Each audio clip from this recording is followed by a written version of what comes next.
전직 쿠웨이트 주재 북한 대사 대리가 지난 2019년 한국에 입국한 것으로 드러났습니다. 바로 이번 25일 국내 언론이 복수의 대북 소식통을 인용해 한국에서 류현우라는 이름을 사용하고 있는 전 쿠웨이트 주재 북한 대사 대리가 2019년 한국에 입국했다고 보도한 것인데요. 류현우 전 대사 대리는 가족들과 함께 쿠웨이트를 떠나 한국으로 망명한 것으로 알려졌습니다. 하지만 류현우 전 대사 대리의 망명 여부에 대해 우리 정부는 일단 사실 확인을 해줄 수 없다는 입장을 밝혔습니다. 통일부 관계자에 따르면 탈북자 혹은 그에 준하는 분들이 국내에 들어온 사안에 대해 확인해줄 수 있는 내용은 없다면서 이는 통일부의 일관된 원칙임을 강조한 것입니다. 마찬가지로 국가정보원 역시 류현우 전 대사대리의 국내 입국 보도에 대해 확인해줄 수 없다고 함구했죠. 한편 지난 2019년 류현우 전 대사대리와 같은 직책을 맡고 있던 조성길 전 이탈리아 주재 북한 대사대리가 한국행을 선택했고, 이보다 앞서 2016년에는 태영호 현 국민의힘 의원이 한국으로 망명한 바 있는데요. 당시 영국 주재 북한 대사관에 소속돼 있던 태영호 의원은 서유럽 사정에 정통한 베테랑 외교관이었습니다. 특히 2001년 6월 벨기에 브뤼셀에서 열린 북한과 유럽연합의 인권대화 때 대표단 단장을 맡을 정도로 북한에서 유능한 외교관으로 평가받았던 태영호 의원은 출신 성분이 훌륭한 가문에서 태어나 고등학교 재학 중 중국에서 유학하면서 영어와 중국어를 배웠을 정도로 북한 내 입지도 나쁘지 않았습니다.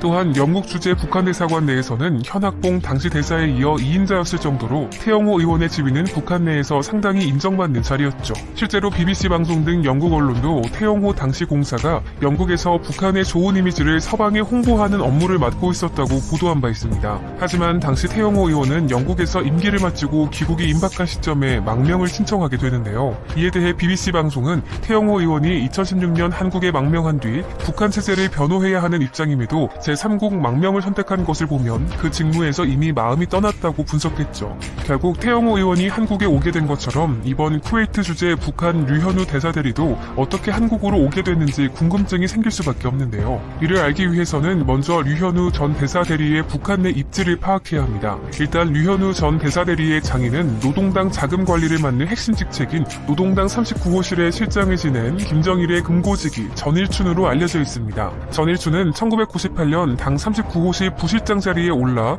2010년부터 당 39호실의 실장을 맡고 있는 것으로 전해지는데요. 그리고 이 노동당 39호실은 북한이 광산을 포함해 무역회사들과 은행 등 해외에서 돈과 관련한 기관을 모두 취합해 조정하는 김정은 위원장의 통치자금을 담당하는 컨트롤타워입니다. 또한 노동당 39호실은 유엔 안전보장이사회의 대북 제재 이후 지속적으로 자금을 조달하기 위해 북한의 공식 계좌가 아닌 차명 계좌를 동원하거나 개인 계좌를 이용하고 있는 것으로 파악되는데요.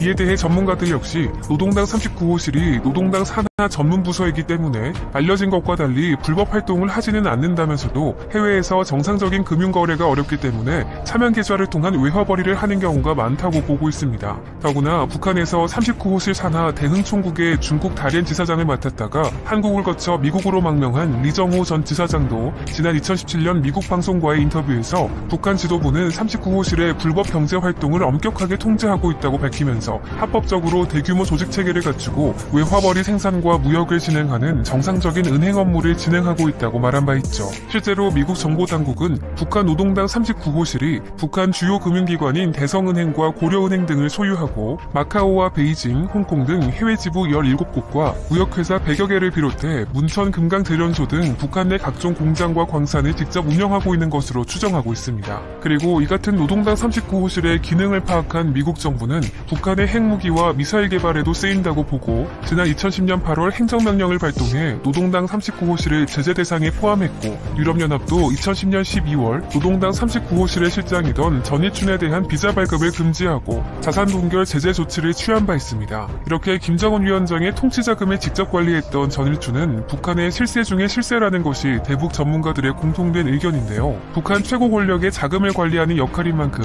그 자리에 올라서는 것도 쉽지 않을 뿐더러 한번 그 직책을 맡게 되면 오랜 기간 유지할 수밖에 없는 자리이기 때문이죠. 또한 전일춘은 김정일 국방위원장과 학창시절부터 알고 지내던 사이로 김정일 위원장 사망 전까지도 인간적인 친분을 유지해온 것으로 유명합니다. 하지만 전일춘은 김정은 위원장이 권력을 잡은 직후인 2012년 이후 공개석상의 모습을 드러내지 않고 있는데요. 특히 2011년 12월 김정일 위원장의 현지 지도를 가까운 거리에서 수행하는 모습이 북한 관영 매체를 통해 공개되기도 했지만 이달 초 8차 당대회 중앙위원회 위원 명단에서도 보이지 않는 등 최근에는 뚜렷한 공식 활동을 하지 않고 있습니다. 결국 이에 대해 태영호 의원은 전일 전일춘이 워낙 고령이다 보니 수십 년의 근무 후 사실상 은퇴한 것으로 전해들었다고 말했죠. 이렇게 김정일 위원장의 친구이자 북한의 권력자들의 자금을 관리했던 전일춘을 장인으로 두고 있는 류현우 전 대사대리가 한국으로 망명한 것을 두고 여러 분석이 나올 수밖에 없는데요.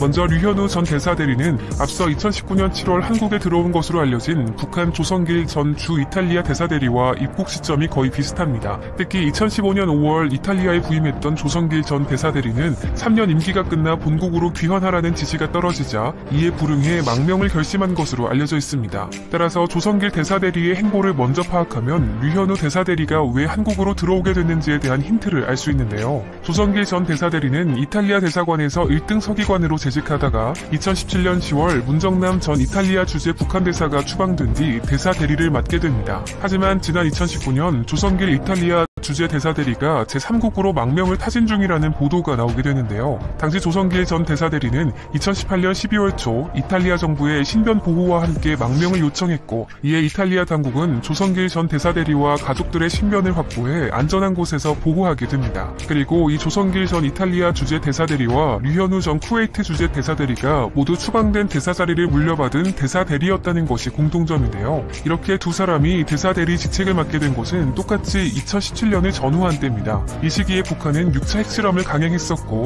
북한의 핵실험에 당시 남미와 중동, 유럽 등 대부분의 국제사회에서 북한 대사 추방 행렬이 이어졌었죠. 특히 류현우 전 대사대리도 2017년 9월 쿠웨이트가 유엔 안전보장이사회의 대북 제재에 근거해 북한 대사관 외교관 숫자를 대사 포함 9명에서 4명으로 축소하기로 결정한 뒤 서창식 당시 대사를 추방하면서 대사대리를 맡게 된 경우입니다. 마찬가지로 조성길 전 대사대리 역시 같은 시기 이탈리아 정부가 북한의 6차 핵실험을 이유로 문정남 당시 주 이탈리아 북한 대사를 추방한 이후 대사대리를 맡게 되었죠. 이렇게 국제사회가 대북 제재 강화와 대사 추방 등 외교적 압박을 가하자 갑작스럽게 대사 역할을 맡게 된 류현우, 조성길 두 대사대리는 외화벌이와 본국 송금이라는 해외 주재 북한 대사관의 주 업무를 진두지휘하는 것이 어려웠을 가능성이 높은데요. 게다가 북한이 갈수록 어려워지는 본국 사정으로 해외 공관 지원을 사실상 중단하면서 당시 각국 공관은 생계를 자체적으로 해결해야 하는 처지에 놓여 있었습니다. 현재 미국과의 갈등으로 인해 국제사회의 제재를 받는 한국 주재 이란 대사관이 국내에서 은행 거래를 하지 못해 본국에서 직접 현금을 수송해 사용할 정도로 압박을 받는 상황임을 감안하면 국제사회의 다각적 제재로 인해 해외 북한 외교관들의 생활도 상상을 초월할 정도로 심각하다는 것을 알 수 있죠. 더욱이 이들이 자녀들의 장래 문제를 걱정해 탈북했을 가능성도 제기되고 있는데요. 실제로 류현우 전 대사대리는 자녀의 학업 등 미래를 고려해 가족 전체가 한국으로 입국한 것으로 전해지고 있습니다. 또한 태영호 국민의힘 의원 역시 지난 2016년 망명 당시 탈북 동기 중 하나로 자녀의 장래 문제 등을 꼽은 바 있습니다. 왜냐하면 학비 등을 고려하면 해외에서 대학을 보내기 어려울 뿐만 아니라 본국으로 돌아가더라도 해외의 자유로운 분위기에 익숙해진 외교관 자녀들이 북한 사회의 분위기에 적응해 좋은 직장에 취업하기가 쉽지 않기 때문입니다.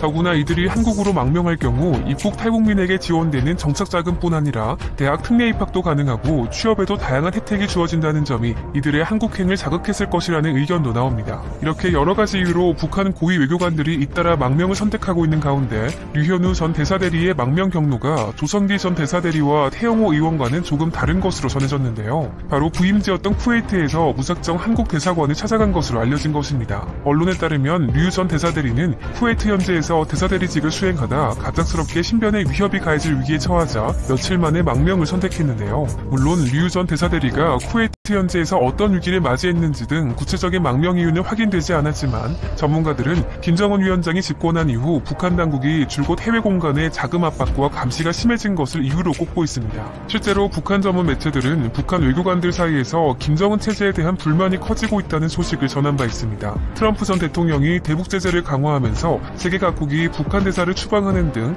북한 외교관들의 입지가 좁아지는 상황이었고, 류현우 전 대사대리와 같은 고위 외교관들마저 외화벌이의 최전선으로 내몰리면서 견디기 힘들었을 것이라는 게 전문가들의 분석입니다. 이에 더해 김정은 위원장의 체제마저 갈수록 불안해지는 상황에서 해외 공관 직원들 사이의 상호 감시까지 심해져 외교관들의 스트레스가 매우 극심했다는 것이죠. 한편 전문가들은 류현우 전 대사대리가 북한의 중점 지역 중 하나인 중동의 쿠웨이트 대사관 소속이었다는 점 역시 주목해야 할 부분이라고 보고 있는데요. 주 쿠웨이트 북한 대사관은 아랍에미리트와 카타르, 바레인 등 걸프 지역을 총괄하는 북한의 중동 거점 대사관입니다. 또 또한 유엔의 대북 제재 이전 쿠웨이트에서 북한 노동자들이 벌어들인 외화 규모가 상당했던 것으로 파악되고 있죠. 쿠웨이트에 상주하던 북한 노동자가 약 1만 명 이상이었다는 점을 감안하면 연간 수입은 최대 수천만 달러에 이를 수 있다는 것입니다. 하지만 대북 제재로 인해 해외에 있던 북한 노동자들이 줄줄이 송환되면서 주 쿠웨이트 대사관은 북한 당국으로부터 더 많은 압박을 받았을 가능성이 높습니다. 더욱이 북한 고위 외교관들의 망명이 이어지자 북한 내부 인사에 비해 해외에서 생활하며 북한 체제에 대해 비교적 객관적인 시각을 갖고 있는 외교관들이 김정은 정권에 대해 반감을 더 많이 갖고 있다는 평가도 나오고 있는데요. 현재 북한은 대북 제재 이후 경제난이 심화되고 있지만 체제 유지를 위해 핵 개발을 앞세우는 북한 정권을 외부의 시각으로 바라보면서 북한 외교관들 사이에서 자국에 대한 비관적인 인식이 커졌다는 것입니다. 실제로 지난 2016년 한국행을 선택한 태영호 의원도 한국에 입국한 직후 국정원과 가진 간담회에서 이 같은 언급을 한 바 있습니다. 당시 태영호 의원은 간담회에서 북한의 포괄적인 공포 통치 아래 북한의 참담한 현실을 인식하면서 체제에 대한 환멸감이 커져 귀순 결심을 굳혔다고 말한 것이죠. 또한 이철호 당시 국회 정보위원장 등 간담회에 참석한 인사들의 전언에 따르면 태영호 의원은 오랜 해외 생활을 통해 한국 드라마와 영화 등을 보면서 한국의 민주화와 발전상을 체감하게 됐다고 전하면서 북한에서는 직위가 올라갈수록 감시가 심해져 자택 내 도청이 일상화되어 있다고 밝힌 바 있는데요. 그러면서 현재 북한 내에서 절망감으로 우울증에 시달리는 간부들이 많다는 북한 내 분위기도 전했습니다. 또한 북한의 생활은 사회주의이지만 자본주의식으로 기초생활이 돌아가는 형태라며 북한 내부 체제가 제대로 작동하지 않고 있다고 밝혔습니다. 따라서 앞으로 북한 고위 관계자들의 망명이 점차 늘어날 것으로 보이는 가운데 한국도 이에 대한 대비를 착실히 준비해 나가기를 희망합니다.